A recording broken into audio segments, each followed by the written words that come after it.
વર્ણિવેશરમણીય દર્શનમ મંદહાસરુચિરાનનામ ભુજમ પૂજિતમ સુરુ નરોત્તમૈર્મુદા ધર્મનંદનમહં વિચિંતયે.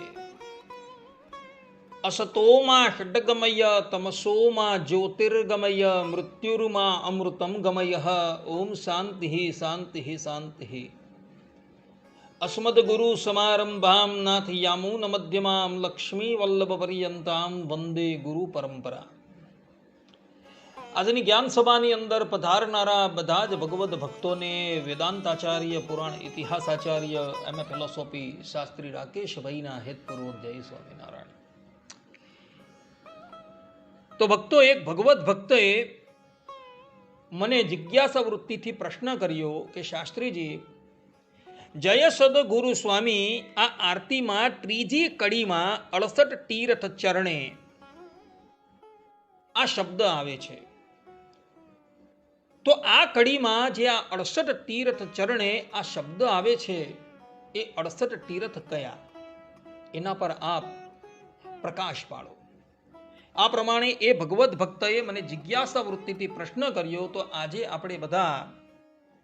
જય સદગુરુ સ્વામીની આરતીમાં જે 68 તીર્થ ચરણે આ જે પંક્તિ આવે છે, એમાં 68 તીર્થ કયા, એ વિષય પર થોડી વાત શ્રવણ કરશું. તો બધા શ્રોતાગણો ધ્યાનપૂર્વક આ પ્રવચન શ્રવણ કરે અને એને આત્મસાત કરી લે. સર્વપ્રથમ તીર્થ શબ્દનો અર્થ શું થાય એના પર વિચાર કરીએ. તો તીર્થ શબ્દનો અર્થ કરતા સદગુરુ સતાનંદ સ્વામી શિક્ષાપત્રી અર્થ દીપિકા ટીકા શ્લોક 83 ની ટીકામાં કહે છે કે તરંતી ભવાબ્દીમ જના એભી રીતિ તીર્થાની પુણ્યક્ષેત્રાણી. અર્થાત કે મનુષ્ય જેનાથી સંસાર સાગરને તરે તે તીર્થ કહેવાય, અને તીર્થ એટલે પુણ્યક્ષેત્ર. આ પ્રમાણે સદગુરુ સતાનંદ સ્વામીએ તીર્થ શબ્દનો અર્થ કરેલો છે. જય સદગુરુ સ્વામીની આરતીની ત્રીજી પંક્તિમાં 68 તીર્થ શબ્દ આવે છે. એ 68 તીર્થ કયા, તો તેનું વર્ણન પુરાણોની અંદર કરવામાં આવેલું છે. અને એ 68 તીર્થોનું વર્ણન નરસિંહ પુરાણ તથા સ્કંદ પુરાણની અંદર કરવામાં આવેલું છે. નરસિંહ પુરાણના 65મા અધ્યાયમાં શ્લોક 6 થી લઈને 25 પર્યંતમાં શ્રીમદ નારાયણ ભગવાને વિષ્ણુ સંબંધી 68 તીર્થોનું વર્ણન કરેલું છે. ત્યાં શ્રીમદ નારાયણ ભગવાન બ્રહ્માજીને કહે છે, શૃણુસ્વા વહિતો બ્રહ્મન ગુહ્ય નામાની મે અધુના ક્ષેત્રાણી ચૈવ ગુહ્યાની તવ વક્ષ્યામિ તત્વતઃ કોકા મુખે તુ વારાહમ મંદિરે મધુસૂદનમ અનંતમ કપિલદ્વીપે પ્રભાસે રવિનંદનમ માલ્યોદપાને વૈકુંઠમ મહેન્દ્રે તુ નૃપાત્મજમ ઋષભે તુ મહાવિષ્ણુ દ્વારકાયામ તુ ભૂપતિમ પાંડુસહ્યે તુ દેવેશમ વસુરૂઢે જગત્પતિમ વલ્લીવટે મહાયોગમ ચિત્રકૂટે નરાધિપમ નિમિષે પિતવાસમ ચ ગવામ નિષ્ક્રમણે હરિમ શાલગ્રામે તપોવાસમ અચિંત્યમ ગંધમાદને કુબ્જાગારે ઋષિકેશમ ગંધદ્વારે પયોધરમ ગરુડધ્વજમ તુ સકલે ગોવિંદમ નામ શાયકે વૃંદાવને તુ ગોપાલમ મથુરાયામ સ્વયંભુવમ કેદારે માધવમ વિદ્યાદ વારાણસ્યમ તુ કેશવમ પુષ્કરે પુષ્કરાક્ષમ તુ દૃષ્ટદ્યુમ્ને જયધ્વજમ તૃણબિંદુ વને વીરમ અશોકમ સિંધુ સાગરે કશેરટે મહાબાહુમ અમૃતમ તૈજ સેવને વિશ્વાસયુપે વિશ્વેશમ નરસિંહમ મહાવને હલાંગરે રિપુહરમ દેવશાલાન ત્રિવિક્રમમ પુરુષોત્તમમ દશપુરે કુબ્જકે વામનમ વિદુઃ વિદ્યાધરમ વિતસ્તાયામ વારાહે ધરણીધરમ દેવદારુ વને ગુહ્યમ કાવેર્યામ નાગશાયિનમ પ્રયાગે યોગમૂર્તિમ ચ પયોષણ્યામ ચ સુદર્શનમ કુમાર તીર્થે કૌમારમ લોહિતે હયશીર્ષકમ उज्जयिन्यां त्रिविक्रमं लिंगकूटे चतुर्भुजं हरिहरं तु भद्रायां दृष्ट्वा पापात् प्रमुच्यते विश्वरूपं कुरुक्षेत्रे मणिकुण्डे हलायुधं लोकनाथम् अयोध्यायां कुण्डिने कुण्डनेश्वरं भाण्डारे वासुदेवं तु चक्रतीर्थे सुदर्शनम् आद्य विष्णुपदं विद्यात् छूकरे सूकरं विदुः ब्रह्मेशं मानसे तीर्थे दण्डके श्यामलं विदुः त्रिकूटे नागमोक्षं च मेरुपृष्ठे च भास्करं वीरजं पुष्पभद्रायां बालां केरलके विदुः यशस्करं विपाशायां महिष्मत्यां हुटाशनं शिराब्धौ पद्मनाभं तु विमले तु सनातनं शिवनद्यां शिवकरं गयायां च गदाधरम् सर्वत्र परमात्मानं यः पश्यति समुच्यते अष्टषष्टिश्च नामानि कथितानि मया तव क्षेत्राणि चैव गुह्यानि कथितानि विशेषतः एतानि मम नामानि रहस्यानि प्रजापते। अर्थात श्री भगवान बोले, हे ब्रह्मन, तुम सावधान होकर सुनो, मेरे जो गुह्य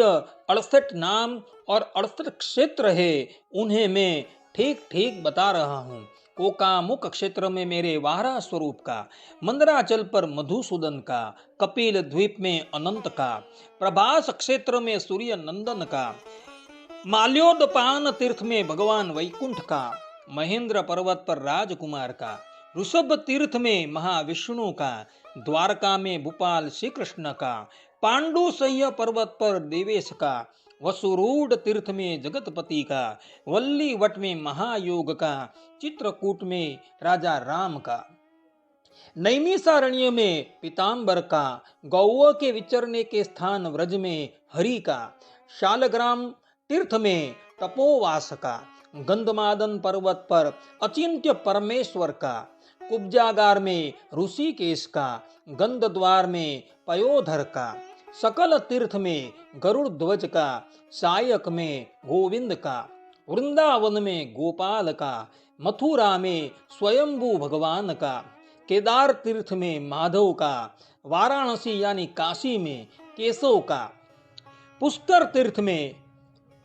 पुष्कराक्ष का, दुष्टद्युम्न क्षेत्र में जयध्वज का, तृण बिंदु वन में वीर का, सिंधु सागर में अशोक का, कशेरट में महाबाहु का, तेजस वन में भगवान अमृत का, विश्वासयूप क्षेत्र में विश्वेश का, महावन में नरसिंह का, हलांगर में रिपुहर का, देवशाला में भगवान त्रिविक्रम का, दशपुर में पुरुषोत्तम का, कुब्ज तीर्थ में वामन का, विस्तार में विद्याधर का, वाराह तीर्थ में धरणीधर का, देवदारू वन में गुह्य का, कावेरी तट पर नागशाई का, प्रयाग में योग मूर्ति का, पयोष्णी तट पर सुदर्शन का, कुमार तीर्थ में कौमार का, लोहित में हयग्रीव का, उज्जैनी में त्रिविक्रम का, लिंगकूट पर चतुर्भुज का और भद्रा के तट पर भगवान हरिहर का दर्शन करके मनुष्य सब पापों से मुक्त हो जाता है। इसी प्रकार कुरुक्षेत्र में विश्वरूप का, मणिकुंड में हलायुध का, अयोध्या में लोकनाथ का, कुंडिनपुर में कुंडनेश्वर का, भांडार में वासुदेव का, चक्र तीर्थ में सुदर्शन का, आद्य तीर्थ में विष्णुपद का, सुकर क्षेत्र में भगवान सुकर का, मानस तीर्थ में ब्रह्मेश का, दंडक तीर्थ में श्यामल का, त्रिकूट पर्वत पर नागमोक्ष का, मेरु के शिखर पर भास्कर का, पुष्पभद्रा के तट पर विरज का, केरल तीर्थ में बाल रूप भगवान का, विपाशा के तट पर भगवान यशस्कर का, महिष्मतिपुर में हुटासन का, क्षीर सागर में भगवान पद्मनाभ का, विमल तीर्थ में सनातन का,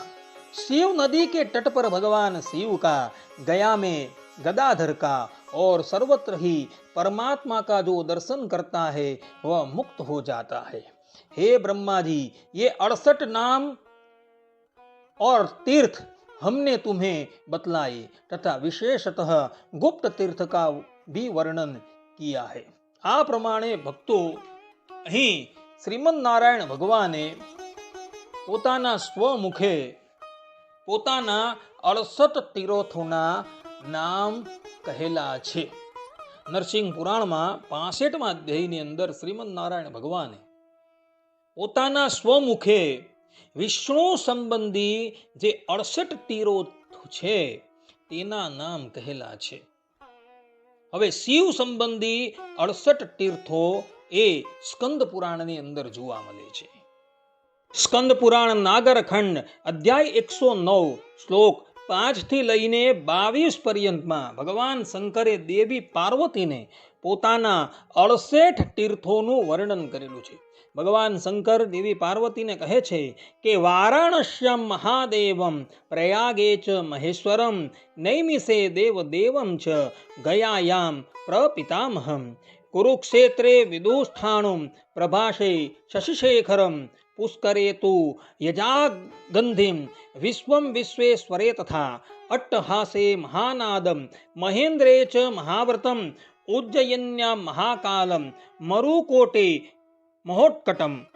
શંકુકર્ણે મહાતેજમ ગોકર્ણે ચ મહાબલમ રૌદ્રકોટ્યમ મહાયોગમ મહાલિંગમ સ્થલેશ્વરમ હર્ષિતે ચ તથા હર્ષમ વૃષભમ વૃષભધ્વજે કેદારે ચૈવ ઈશાનમ સર્વમ મધ્યમકેશ્વરે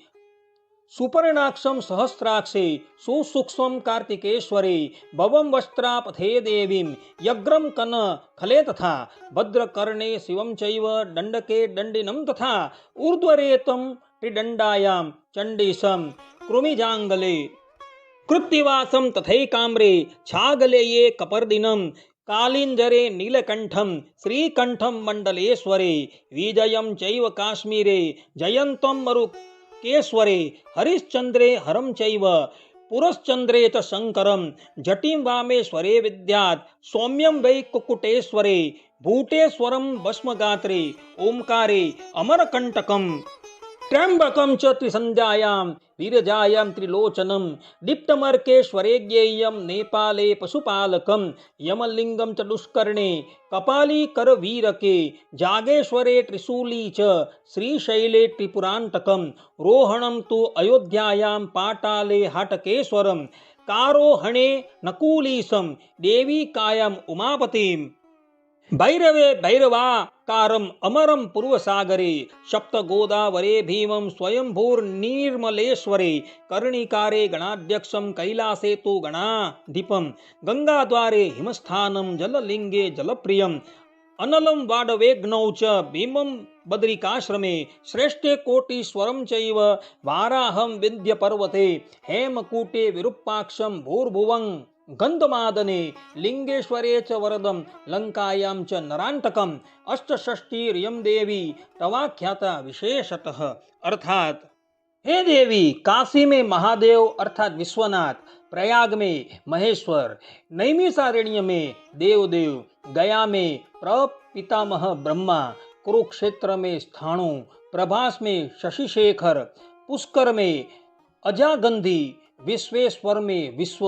अट्टहास में महानाद, महेंद्र में महाव्रत, उज्जैनी में महाकाल, मरुकोट में महोत्कट, शंकुकर्ण में महातेज, गोकर्ण में महाबल, रुद्रकोटि में महायोग, स्थलेश्वर में महालिंग,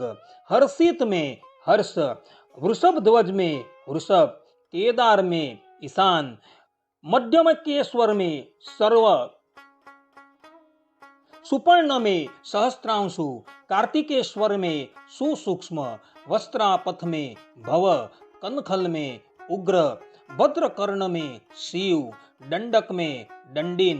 त्रिदंडकों में ऊर्ध्वरेत, कृमिंजांगल में चंडीस, एकाम्र में कृत्तिवास, छागले में कपर्दी, कालिंजर में नीलकंठ, मंडलेश्वर में श्रीकंठ, काश्मीर में विजयी, मरुकेश्वर में जयम, हरिश्चंद्र में हर, पुरश्चंद्र में शंकर, वामेश्वर में जटी, कुक्कुटेश्वर में सौम्य, भस्मगात्र में भूतेश्वर, अमरकंटक में ओमकार, त्रिसंध्या में त्र्यंबक, विरजा में त्रिलोचन, अर्केश्वर में दीप्त, नेपाल में पशुपति, दुष्कर्ण में यमलिंग, करवीर में कपाली, जलेश्वर में त्रिशूली, श्रीशैल में त्रिपुरांतक, अयोध्या में नागेश्वर, पाताल में हाटकेश्वर, करोहण में नकुलीस, देविका में उमापति, भैरव में भैरवाकार, पूर्व सागर में अमर, सप्त गोदावरी तीर्थ में भीम, निर्मलेश्वर में स्वयंभू, कर्णिकार में गणाध्यक्ष, कैलाश में गणाधीप, गंगा द्वार में हिमस्थान, जललिंग में जलप्रिय, वडवाग्नि में अनल, बद्री का आश्रम में भीम, श्रेष्ठ स्थान में कोटीश्वर, विंध्याचल में वाराह, हेमकूट में विरूपाक्ष, गंधमादन में भूर्भुव, लिंगेश्वर में वरद तथा लंका में नरांटक का कीर्तन करना चाहिए। यानी ये 68 तीर्थ में मैं अखंड विराजमान हूँ। आ प्रमाणे भगवान शंकरे पोताना स्वमुखे देवी पार्वतीने પોતાના 68 તીર્થો ગણાવેલા છે। આમ નરસિંહ પુરાણ અને સ્કંદ પુરાણમાં વિષ્ણુ સંબંધી તથા શિવ સંબંધી 68 તીર્થોનું વર્ણન થયેલું જોવા મળે છે। ભગવાન શ્રી હરિના જમણા પગમાં વિષ્ણુ સંબંધી 68 તીર્થો છે અને ડાબા પગમાં શિવ સંબંધી 68 તીર્થો છે। અને ભગવાન શ્રી હરિ પોતાના ચરણારવિંદરથી એ બધા જ 68 તીર્થોને અર્થાત કે વિષ્ણુ સંબંધી અને શિવ સંબંધી 68 તીર્થોને પાવન કરતા હતા। અને એટલે માટે મુક્તાનંદ સ્વામી આરતીની અંદર ગાય છે કે 68 તીર્થ ચરણે કોટ ગયા કાશી। શ્રીમદ નારાયણ ભગવાનના ચરણારવિંદરના સ્પર્શથી એ તીર્થો પુણ્યશાળી થયા છે અને મનુષ્યનું કલ્યાણ કરનારા થયા છે। માટે તીર્થોનું તીર્થપણું ત્યારે જ છે કે એ તીર્થોમાં ભગવાનના ચરણારવિંદર પડેલા હોય। ભગવાન શ્રીમદ નારાયણે પોતાના ચરણારવિંદરથી એ તીર્થોને પવિત્ર કરેલા હોવાથી એ તીર્થો મનુષ્યને તારવાને અર્થે સક્ષમ થાય છે। આ પ્રમાણે પેલા ભગવદ ભક્તએ મને પ્રશ્ન કરેલો હતો કે 68 તીર્થો કયા, તો તેનો ઉત્તર નરસિંહ પુરાણ તથા સ્કંદ પુરાણમાં અપાયેલો જોવા મળે છે। આટલું કહીને હું મારા પ્રવચનને અહીં વિરામ આપું છું। સર્વે સંતુ નિરામયઃ, સર્વે સુખીનો ભવંતુ, સર્વે ભદ્રાણિ પશ્યન્તુ, મા કશ્ચિત દુઃખ ભાગ ભવેત। અસ્તુ। જય સ્વામિનારાયણ।